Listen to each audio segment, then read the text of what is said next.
Hi, last video la வந்து உங்களுக்கு piles na என்ன fissure na என்ன fistula na என்ன அப்படினு சொல்லிட்டு explain பண்ணிருந்தேன். இந்த வீடியோல piles எப்படி ட்ரீட்மென்ட் பண்றது, அதை எப்படி டயக்னோஸ் பண்றது, fissure எப்படி ட்ரீட்மென்ட் பண்றது, fistulaவை எப்படி ட்ரீட்மென்ட் பண்றதுங்கறத பத்தி டீடைலா சொல்லப் போறேன். அதனால skip பண்ணாம எல்லாரும் பாருங்க. சோ முதல்ல நான் வந்து piles na என்னன்னு சொல்லிறேன். fissure na என்னன்னு சொல்லிறேன். fistula na என்னன்னு சொல்லிறேன். சோ இதுதான் நம்மளுடைய anal region. ஓகேவா? இந்த anal regionல just ஒரு கட்டு மாதிரி வந்திருக்கு அப்படினு வெச்சுக்கங்களேன். just ஒரு ஸ்ட்ரைட்டா ஒரு கட்டு மாதிரி லைட்டா ஒரு கீறல் மாதிரி வந்திருக்கு அப்படினா அத வந்து நம்ம வந்து fissure அப்படினு சொல்லுவோம். இதே வந்து ஒரு ஸ்கின் வந்து வெளியில தொங்குன மாதிரி இருக்கு அப்படினு வெச்சுக்கங்களேன். அத வந்து piles ன்னு சொல்லுவோம். இதே இங்க இந்த anal holes இருக்கு இல்லையா, அதுக்குள்ள இருந்து இன்னொரு holes வேற எங்காவது கனெக்ட் ஆகுது அப்படினா அது பேர் fistula ன்னு சொல்லுவோம். ஓகேவா? புரிஞ்சிடுச்சா கிளியரா? சோ இப்போ வந்து நம்ம piles-னா என்ன அப்படினு சொல்லிட்டு பார்த்துடலாம். இப்போ வந்து இதுதான் நம்மளுடைய anal region. ஓகேவா? இந்த anal regionல இங்க இந்த ரெண்டு பார்ட் இருக்கு இல்லையா, இத வந்து internal sphincter னு சொல்லுவோம். சோ internal sphincterனா படத்துல இருக்க மாதிரி இப்படி ஸ்ட்ரைட்டா இருக்காது. சோ இப்போ இப்படி தான் ஒரு ஹோல் இருக்குனா இத சுத்தி இதுக்குள்ள வந்து ஒரு சுத்தி ஒரு ரிங் மாதிரி இருக்கும். ஓகேவா? அதே போல இத வந்து external sphincter னு சொல்லுவோம். external sphincterனா இதுதான் ஃபுல்லா எக்ஸ்டர்னலா வெளிப்புறமா இருக்குது. இந்த ஸ்பிங்க்டரோட யூஸ் என்ன அப்படினு பார்த்தோம்னா, இப்போ மோஷன் வருது அப்படினு வெச்சுக்கங்களேன், அத வந்து கண்ட்ரோல்டா போறதுக்கு, இப்போ நம்ம மோஷனை கண்ட்ரோல் பண்ண முடியும்னா நம்மளால கண்ட்ரோல் பண்ண முடியுது இல்லையா, சோ அத கண்ட்ரோல்டா வச்சுக்கிறதுக்கு இந்த ஸ்பிங்க்டர் வந்து ரொம்ப ரொம்ப முக்கியம். அதே போல இந்த கர்வா இருக்கு இல்லையா, இது வந்து anal sinus. நம்ம ஃபேஸ்ல இருக்க சைனஸ் மாதிரியே நம்ம பாடியில நிறைய பார்ட்ல சைனஸ் இருக்கும். இது வந்து anal-ல இருக்கக்கூடிய சைனஸ். ஓகேவா? சோ இப்போ இந்த ரீஜியனை சுத்தி நிறைய குட்டி குட்டி இரத்த குழாய்கள் வந்து சப்ளை ஆயிட்டே இருக்கும். இந்த இரத்த குழாய்கள்ல நம்ம பிரஷர் வந்து அதிகமா கொடுக்கிறோம். ஃபார் எக்ஸாம்பிள் இப்போ மோஷன் போறாங்க, அவங்களுக்கு வந்து மலச்சிக்கல் இருக்கு, கான்ஸ்டிபேஷன் இருக்கு அப்படினு வெச்சுக்கங்களேன். அந்த கான்ஸ்டிபேஷன்னால அவங்க ரொம்ப முக்கி மோஷன் போகும்போது என்ன ஆகும் அப்படினா, இந்த இரத்த குழாய் இருக்கு இல்லையா, இந்த இரத்த குழாய் வந்து பிரஷர் அதிகமாகி வெளியில தள்ள ஆரம்பிக்கும். தள்ள ஆரம்பிச்சு அதை தள்ளும் போது என்ன ஆகும்னா இந்த ஸ்கின்னோட அப்படியே வெளியில தள்ள ஆரம்பிக்கும். அப்ப என்ன ஆகும் அப்படின்னு பார்த்தீங்கன்னா ஒரு ஸ்கின் டேக் மாதிரி வரும். சம்டைம் அவங்க கான்ஸ்டிபேஷனை வந்து ப்ராப்பரா ட்ரீட்மெண்ட் பண்ணல, அது வந்து கான்ஸ்டிபேஷனுக்கு மெடிசன் எதுவுமே எடுத்துக்கல, ரொம்ப நாளா இருந்துட்டே இருக்கு அப்படின்னா இந்த இரத்த குழாய் இருக்கு இல்லையா, இந்த இரத்த குழாய் வந்து ரப்சர் ஆகி ப்ளீட் ஆக ஆரம்பிச்சிடும். இந்த இரத்த குழாய் வந்து ரப்சர் ஆகி ப்ளீட் ஆகும்போது அவங்களுக்கு வந்து நீங்கள் கொஸ்டின் கேட்கணும் பேஷண்ட் கிட்ட, எப்படி அப்படின்னா, அதாவது உங்களுக்கு ப்ளீட் ஆகும்போது ஒரு லைன் மாதிரி ப்ளீட் ஆகுதா, அந்த மோஷன் போகிறாங்க இல்லையா அதை சுற்றிலும் ப்ளீட் ஆகுதா அப்படின்னு கேட்கணும். ஸோ இதை பார்த்துட்டு சிரிக்கக்கூடாது. ஓகேவா? ஸோ இப்போ மோஷன் போகிறாங்கன்னு வச்சுக்கோங்க, ஒருத்தவங்களுக்கு பைல்ஸ்னால அவங்களுக்கு வந்து ப்ளீட் ஆகுது இல்லை வந்து ஃபிஷர்னால ப்ளீட் ஆகுதுங்கிறத எப்படி நம்ம டிஃப்ரென்ஷியேட் பண்ணிக்கலாம் அப்படின்னு பார்த்தீங்கன்னா, இப்போ பைல்ஸ்னாலனா இந்த பைல்ஸ் வந்து சுற்றில ஒரு ரிங் மாதிரி இருக்கும்னு சொன்னேன் இல்லையா, அதை ஃபுல்லாக வரதுனால அந்த பைல்ஸோட ப்ளீட் பார்த்தீங்கன்னா ஃபுல்லாகவே இருக்கும். இதே ஃபிஷர்னா ஒரு கட்டு, அந்த கட்டுனால ப்ளீட் ஆகுதுன்னா ஒரு லைன் மாதிரி தான் ப்ளீட் ஆகும். ஸோ இதை வச்சு அவங்களுக்கு ஃபிஷர்னால வருதா இல்லை வந்து பைல்ஸ்னால வருதா அப்படிங்கிறத நமக்கு கண்டுபிடிக்க முடியும். ஓகேவா? அதே போல் பைல்ஸ்லேயுமே வந்து ஸ்டேஜஸ் இருக்கும். அந்த ஸ்டேஜஸை பொறுத்து பேஷண்ட்ஸ்க்கு வந்து அவங்களோட கண்டிஷன் வந்து சிவியராக மாறிட்டே இருக்கும். இப்போ வந்து ஸ்டேஜ் 1ல் பார்த்தீங்கன்னா குட்டியாக ஒரு பிம்பிள் வந்தால் எப்படி இருக்கும், சின்ன பிம்பிள் வந்தால் அவங்களுக்கு மோஷன் போகும்போது அது ஒரு சின்னதாக இருக்குது அப்படின்னு சொல்லுவாங்க. இதே ஸ்டேஜ் 2ல் பார்த்தீங்கன்னா கொஞ்சம் ஸ்கின் வந்து பெருசாகவே வெளியில் தள்ளின மாதிரி இருக்கும். ஸ்டேஜ் 3ல் பார்த்தீங்கன்னா அந்த ஆனஸை சுற்றிலையுமே வந்து நிறைய ஸ்கின் வெளியில் தொங்கிட்டு இருக்க மாதிரி இருக்கும். ஸ்டேஜ் 4ல் பார்த்தீங்கன்னா இந்த வெளியில் தொங்கிட்டு இருக்க ஸ்கின் வந்து இன்னும் கொஞ்சம் பல்ஜான மாதிரி இருக்கும். ஸோ மோஷன் போகும்போது அவங்களுக்கு வந்து பயங்கர இரிட்டேஷன் இருந்துட்டுக்கிட்டோம். யோசிச்சு பாருங்கள், உங்களோட ஆனல் ரீஜன் ஃபுல்லாக ஸ்கின் வந்து தொங்கிட்டே இருக்குது அப்படின்னா நமக்கு ஒரு இரிட்டேஷன் இருக்கும்ல. ஒரு சைடு தொங்குச்சுன்னா ஓகே, அதை சுற்றியில் தொங்குது அப்படின்னா அவங்களுக்கு ரொம்பவே கஷ்டமாக இருக்கும். இது வந்து நிறைய பொசிஷனில் வந்து தொங்கும். எப்படி அப்படின்னு பார்த்தீங்கன்னா, இப்போது இதுதான் நம்மளோட ஆனஸ்ன்னு வச்சுக்கோங்க, அவங்களுக்கு வந்து 3 o'clock 7 o'clock 11 o'clock இந்த பொசிஷனில் தான் பைல்ஸ் அதிகமாக இருக்கும். ஏன் அப்படின்னு யாருக்காவது தெரியுமா? ஏன் அப்படின்னா இந்த இடத்துல தான் மிக முக்கியமான இரத்த குழாய்கள் அங்கே இருக்கும். ஸோ அது மேலே ப்ரெஷர் போகும்போது அந்த ஸ்கின் வந்து அப்படியே பல்ஜ் அவுட் ஆகி வெளியில் வந்துடும். ஸோ மோஸ்ட்லி பார்த்தீங்கன்னா எக்ஸாமின் பண்ணும்போது இந்த பொசிஷனில் தான் நமக்கு இருப்பாங்க. ஸோ நம்ம வந்து ஒரு ஃபிங்கர் விட்டு உள்ளே எக்ஸாமின் பண்ணும்போது நமக்கு ஃபீல் ஆகும், ஓகே இது 3 o'clock இருக்குது, இது வந்து 7 o'clock இருக்குது, இது 11 o'clock இருக்குன்னு சொல்லிட்டு நமக்கு நல்லாவே ஃபீல் ஆக ஆரம்பிச்சிடும். ஸோ இப்போ வந்து பைல்ஸை பற்றி ஃபுல்லாக நான் கம்ப்ளீட்டாக எக்ஸ்பிளைன் பண்ணி முடிச்சிட்டேன். இதுலேருந்து யாருக்காவது ஏதாவது டவுட் இருக்கா? மேம் ஒரு கொஷின் இருக்குது மேம். இப்போ உள்ளே இருக்க பைல்ஸ் எப்படி மேம் தெரியும்? நல்ல கொஸ்டின்டா. இப்போது பேஷண்ட்டுக்கு வந்து மோஷன் போகுது அப்படின்னு வச்சுக்கோங்களேன், வாஷ் பண்ணும்போது அவங்க கை வச்சு பார்த்தாங்கன்னா வெளியில் எந்த பிரச்சனையும் இருக்காது. ஆனால் அந்த உள்ளேருந்து ஒரு ஸ்கின் வந்து வெளியில் இருக்க மாதிரி இருக்கும், இல்லைனா ஒரு சின்ன பீஸ் வந்து உள்ளே இருக்கிற மாதிரி அந்த ஆனலுக்கு உள்ளே இருக்கிற மாதிரி இருக்கும். இதுவே நம்ம எக்ஸாமின் பண்ணுறோம்னா நம்ம க்ளவுஸ் போட்டுட்டு எக்ஸாமின் பண்ணும்போது நமக்கு தெரியும் அங்கே வந்து உள்ளே ஏதோ குறுக்குறுன்னு இருக்க மாதிரி தெரியும். மேம் இதோட ட்ரீட்மெண்ட் என்ன மேம்? சர்ஜரி இல்லாமல் நம்ம பைல்ஸை ரெக்கவர் பண்ண முடியுமா மேம்? சூப்பரா, எல்லாத்துக்கும் இதே டவுட்டு தான் எல்லா பேஷண்ட்டுக்கும். ஸோ அதை நான் கிளியராக எக்ஸ்பிளைன் பண்ணுறேன். ஸோ பைல்ஸாக இருந்தாலும் சரி, ஃபிஷராக இருந்தாலும் சரி, ஈவன் ஃபிஸ்டுலாவாக இருந்தாலும் சரி, ஃபஸ்ட்டு வரும்போது எப்படி ஸ்டார்ட் ஆகிருக்கும்னா கான்ஸ்டிபேஷனில் தான் ஸ்டார்ட் ஆகிருக்கும். ஸோ கான்ஸ்டிபேஷன் வரதுக்கு என்னென்ன ரீசன் அப்படின்னு பார்த்தீங்கன்னா, அவங்க எல்லோரும் நினச்சிட்டு இருப்பாங்கள்ல தண்ணி குடிக்கிறது மட்டும்தான் அப்படின்னு சொல்லிட்டு. அப்படி கிடையாது. நம்மளோட ஹார்மோன்ஸு, அதுக்கப்புறம் நம்மளோட ஏஜ் என்ன மேம் அப்படின்னா, இப்போ பிறந்த குழந்தைங்களாம் இருக்காங்க இல்லையா, அவங்களுக்கு பைல்ஸ் வரும். அவங்களுக்கு ஏன் பைல்ஸ் வரும்னா, அவங்க மசில் வந்து அந்தளவுக்கு ஸ்ட்ராங்காக இருக்காது, ப்ராப்பராக டைஜஷன் ஆகிருக்காது. அப்போ வந்து அவங்க கெட்டியாக மோஷன் போவாங்க. அப்போ கெட்டியாக மோஷன் போகும்போது அவங்க ஸ்கின் இன்னும் ரொம்ப சாஃப்டாக இருக்கும் இல்லையா நம்மளோட ஸ்கின்னை விட.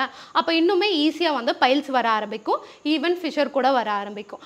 அதே போல் ரொம்ப ஏஜ்டாக இருக்குது அவங்களுக்கு என்ன பிரச்சனை அப்படின்னா, நம்மளுடைய குடல் பகுதி இருக்கு இல்லையா, அதில் வரக்கூடிய மூமெண்ட், பெரிஸ்டால்டிக் மூமெண்ட் இருக்கு இல்லையா, அந்த மூமெண்ட் வந்து கம்மியாயிடும். அது எதனால் கம்மியாகும் அப்படின்னு பார்த்தோம்னா, நம்மளோட செரட்டோனின் ஹார்மோன் எல்லாம் கம்மியாகுது அப்படின்னா அதனால் அது வந்து கம்ப்ளீட்டாக கம்மியாயிடும். அப்போ அவங்களால மோஷனை வந்து புஷ் பண்ணி வெளியில் தள்ள முடியாது. அதனால் என்ன பண்ணுவாங்கன்னா ரொம்ப முக்கியே போவாங்க. அதனாலையுமே வரதுக்கான சான்ஸ் இருக்குது. ஸோ கான்ஸ்டிபேஷனை நம்ம ஃபஸ்ட்டு ட்ரீட்மெண்ட் பண்ணணும். ஸோ கான்ஸ்டிபேஷனை ட்ரீட்மெண்ட் பண்ணணும்னா நம்ம முதல்ல ஃபோக்கஸ் பண்ண வேண்டியது என்ன அப்படின்னு பார்த்தோம்னா நம்மளோட டயட். கண்டிப்பாக நீங்கள் ஃபைபர் ரிச் அதிகமாக இருக்க ஃபுட் எடுத்துக்கிறீங்களான்னு பார்த்துக்கணும். ஸ்பெஷலாக எல்லோரும் என்ன சொல்லுவாங்கன்னா, டாக்டர் நான் வாழைப்பழம் சாப்பிட்றேன், டெய்லியும் வாழைப்பழம் சாப்பிட்டு தான் நான் தூங்குறேன், வாழைப்பழம் சாப்பிட்டா மட்டும்தான் மோஷன் போகுதுன்னு சொல்லுவாங்க.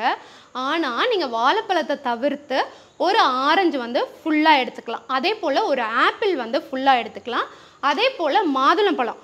நம்பவே மாட்டீங்க, மாதுளப்பழத்தை ஃபுல்லாக சாப்பிட்றீங்க அப்படின்னா அவங்களோட கான்ஸ்டிபேஷன் வந்து ரொம்பவே நல்லாவே கம்மியாகும். அதுவும் மாதுளம்பழத்துக்குள்ளே அந்த ஒயிட் கலராக தோல் இருக்கும் இல்லையா, அந்த தோலோடு சேர்த்து சாப்பிட்றோம்னா இன்னுமே நல்லாவே பெட்டராகும். அடுத்தது சூப்பரான ஒரு ஹெர்பல் ஒன்று இருக்குடா, மூலிகை.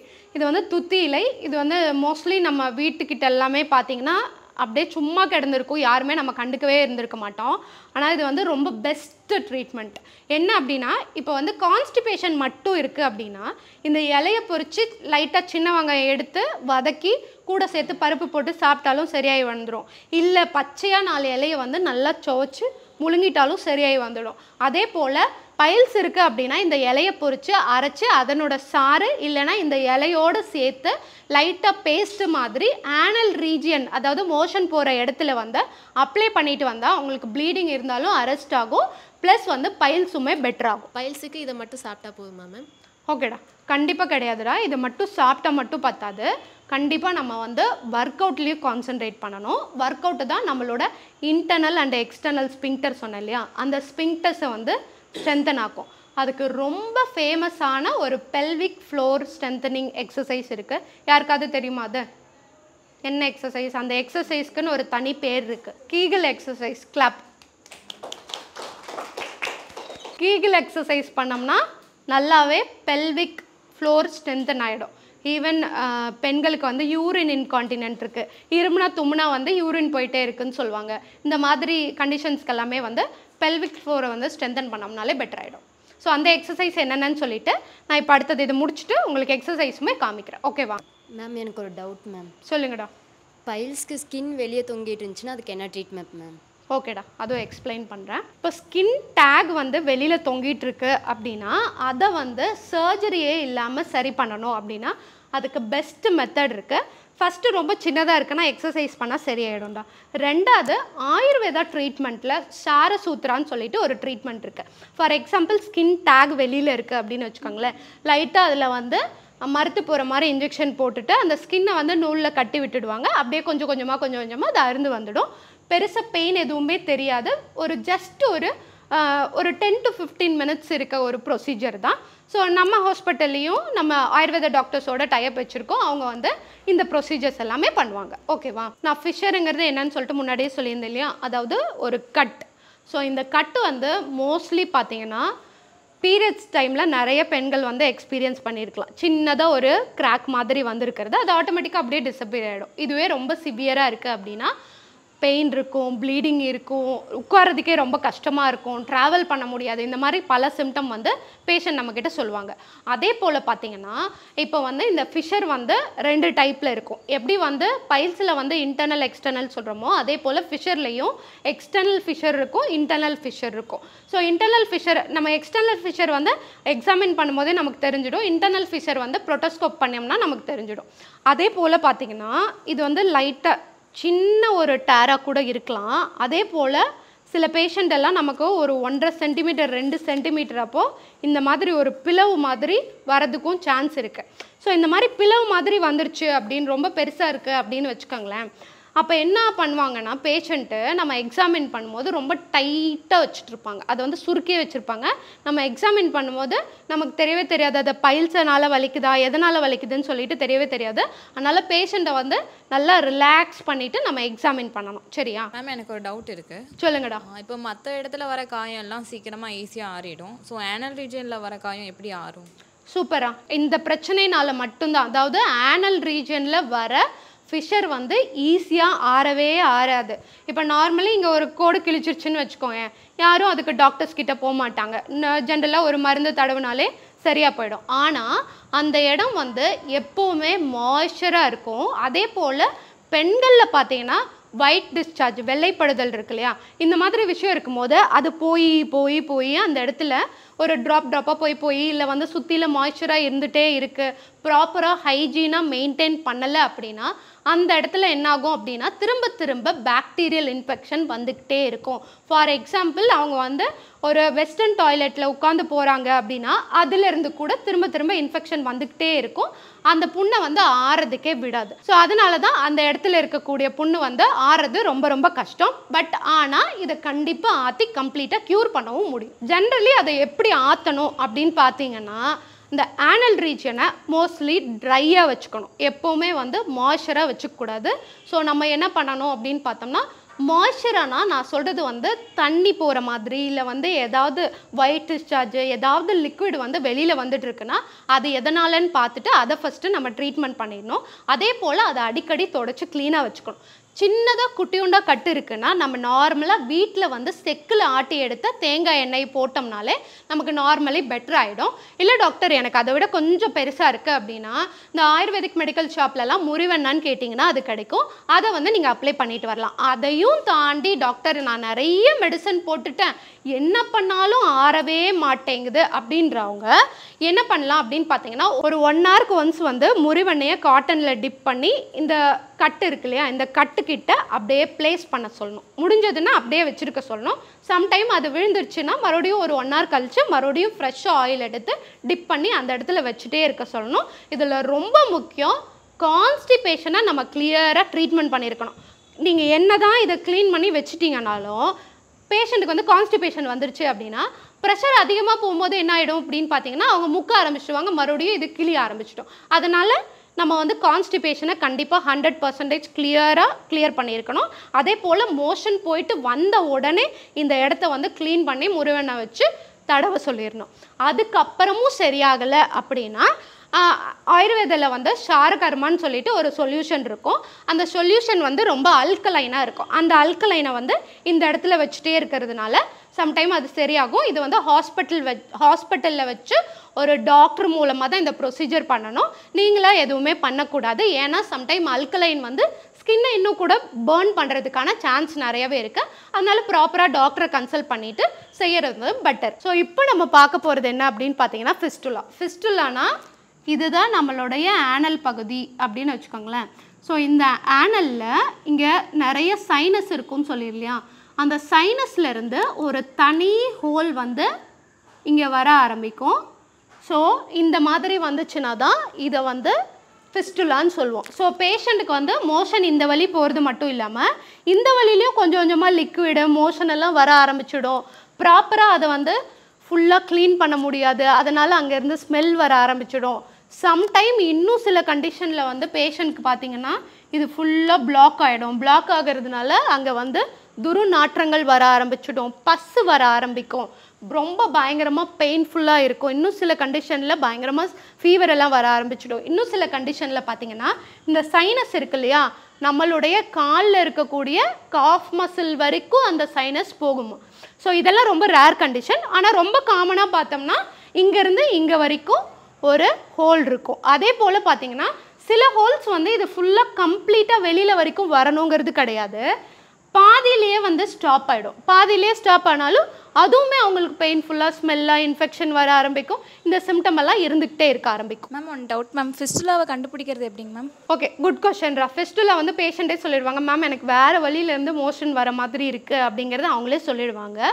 ஆனால் நம்ம ப்ராப்பராக வந்து ஃபிஸ்டுலோகிராம்னு சொல்லிட்டு ஒரு ஸ்கேன் இருக்குது, அந்த ஸ்கேன் பண்ணி ஃபிஸ்டுலாவோட ரூட்டை வந்து நம்ம கண்டுபிடிக்கணும். அது எவ்வளோ தூரத்துக்கு போகுது, ஒரே ஒரு ஃபிஸ்டுலா மட்டும்தான் இருக்கா, நிறைய ஃபிஸ்டுலா நிறைய ஓப்பனிங்கும் இருக்கும். ஸோ நிறைய ஓப்பனிங் வருதா, மல்டிபிள் ஓப்பனிங் இருக்கா அப்படிங்கிறத பார்க்கணும். அது எது வரைக்கும் போகுது அப்படிங்கிறத கண்டிப்பாக செக் பண்ணணும். அதுக்கப்புறம் தான் நம்ம ட்ரீட்மெண்ட் வந்து ஸ்டார்ட் பண்ணணும். ஃபிஸ்டுலா வந்து சின்னதாக இருக்குது, ரொம்ப குட்டியாக தான் இருக்குது, பெருசாக எந்த தொந்தரவும் இல்லை அப்படின்னா நம்ம நார்மலாக டயட் மெயின்டைன் பண்ணுறோம், ப்ராப்பராக எக்ஸசைஸ் பண்ணுறோம், அதுவும் ஸ்பெஷலாக மூலபந்தா இல்லை அஸ்வினி முத்ரா இதெல்லாம் பண்ணுறோம் அப்படின்னா அவங்களுக்கு வந்து நல்லா சூப்பராகவே பெட்டர் ஆகிடும். இது வந்து மூணுக்குமே, அவங்களுக்கு ஃபிஸ்டுலா இருந்தாலும் சரி, ஃபிஷர் இருந்தாலும் சரி, பைல்ஸ் இருந்தாலும் சரி, இதெல்லாமே பெட்டர் ஆகிடும். அதே போல் மறக்காமல் கீகல் எக்ஸசைஸும் வந்து ப்ராக்டிஸ் பண்ணிடணும்.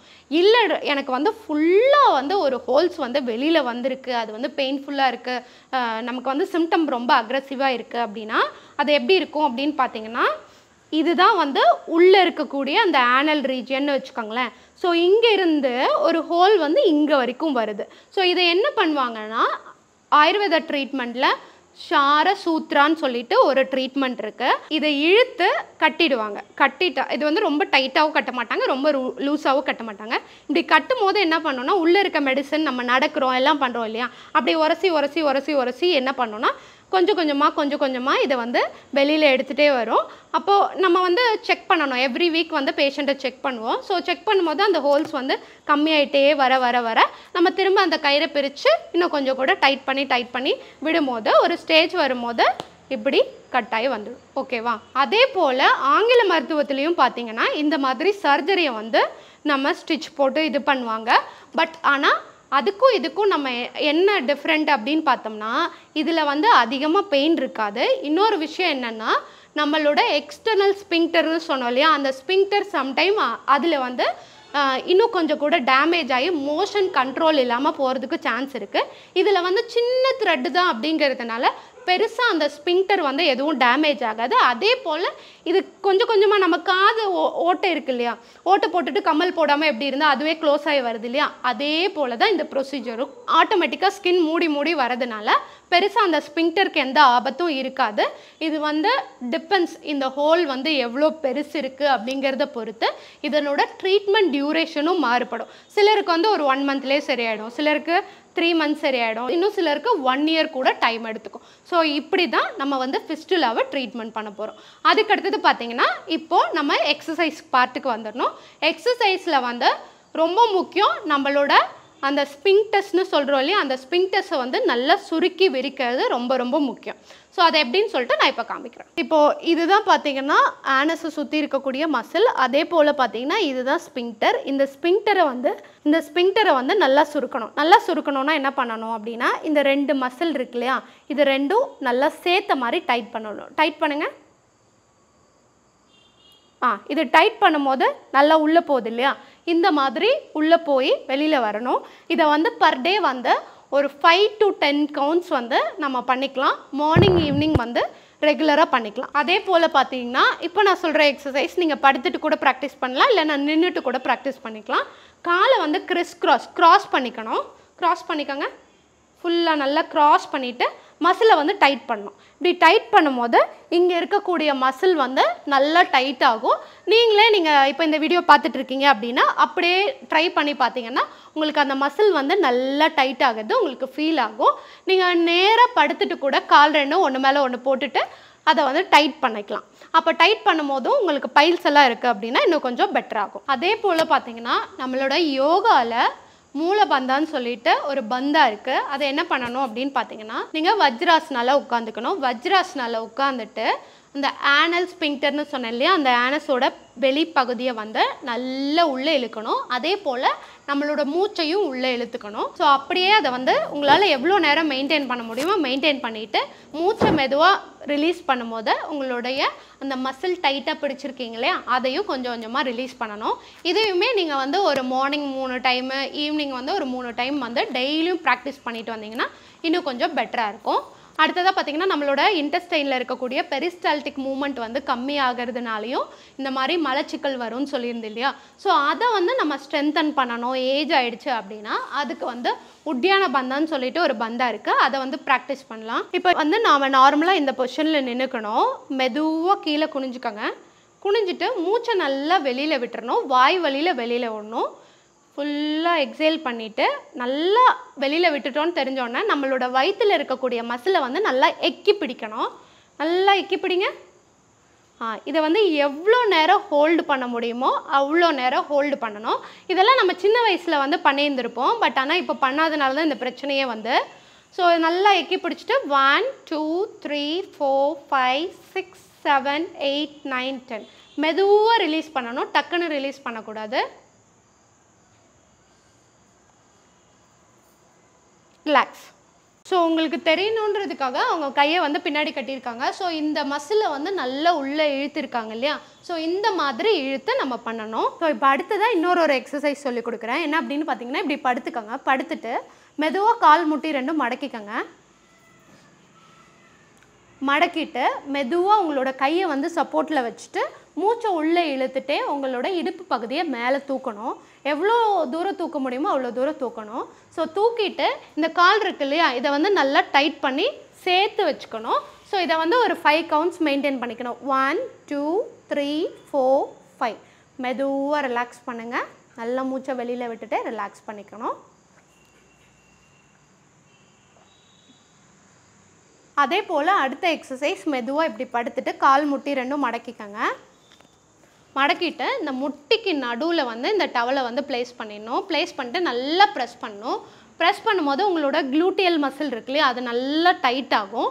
முடிஞ்சதுன்னா இதை பண்ணி முடிச்சுட்டு மெதுவாக உங்களோட இடுப்பை முன்னாடி தூக்கணும் இல்லையா, அதே போல் மெதுவாக மூச்சை உள்ளே இழுத்துட்டே தூக்கணும். ஸோ தூக்கிட்டு இங்கேயும் வந்து அதை மெயின்டைன் பண்ணணும். 1 2 3 4 5 மெதுவாக கீழே வைக்கணும். ரிலாக்ஸ். தேங்க்யூ. ஸோ இன்றைக்கி நான் சொன்ன இந்த வீடியோ வந்து உங்கள் எல்லாத்துக்கும் யூஸ்ஃபுல்லாக இருந்திருக்கும்னு நினைக்கிறேன். ஸோ யூஸ்ஃபுல்லாக இருந்துச்சுன்னா எல்லாத்துக்கும் ஷேர் பண்ணுங்கள். அண்ட் நான் சொல்ல எல்லா டிப்ஸையும் ட்ரை பண்ணி பார்த்துட்டு எப்படி இருக்குன்னு மறக்காமல் கமெண்ட்ஸில் போட்டுடுங்க. தேங்க்யூ.